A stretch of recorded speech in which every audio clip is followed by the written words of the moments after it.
Hi everyone, it's Fitz with your daily delivery. Hope you're doing well. I am wonderful, just fantastic. Been at a wedding all weekend. I recorded this in advance because you didn't want to see me taping this on Saturday night. Let's just say that. First, a reminder, please subscribe to our YouTube channel. Make sure you hit the thumbs up if you like the video and leave a comment. If you choose to leave a comment, something like, hey Fitz, how many shirts do you own? There's a lot over here. On with the DD as we clean up some of these random expansion and realignment topics that I've missed out on. And this one deals with the ACC. Last week I did a video about how they're having issues and they've solved them. I don't know how to describe what the ACC's done. They've come to some kind of compromise. Kind of a peace treaty of sorts that won't hold for very long. You see, the underlying issue with the ACC is they just don't have enough money in their media rights contract. The former commissioner signed them to a bad, way too long-term deal.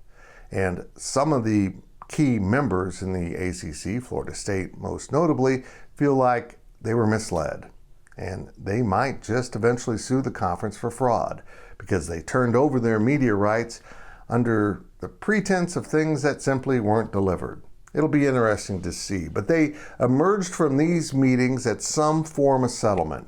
They will design a success-based formula so that if you add more to football or add more to basketball, you bring in more revenue, you'll get more of that revenue. It's kind of like the Longhorn Network, but different. Good luck with that, ACC.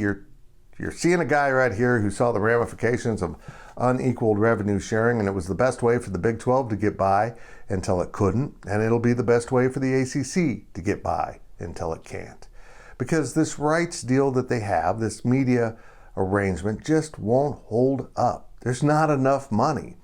And by parsing it out differently, weighting it to the teams that are actually offering more into the pot, bringing more money into the conference, only makes things worse.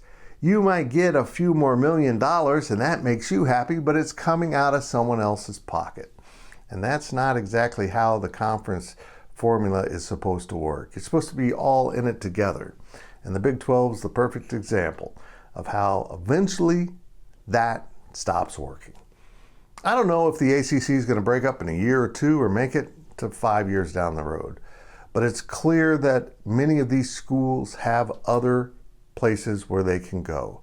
The SEC's playing it cool, but they will certainly take some of these schools if they come along.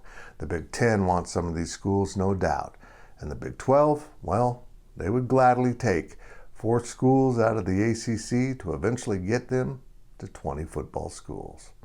All will eventually happen.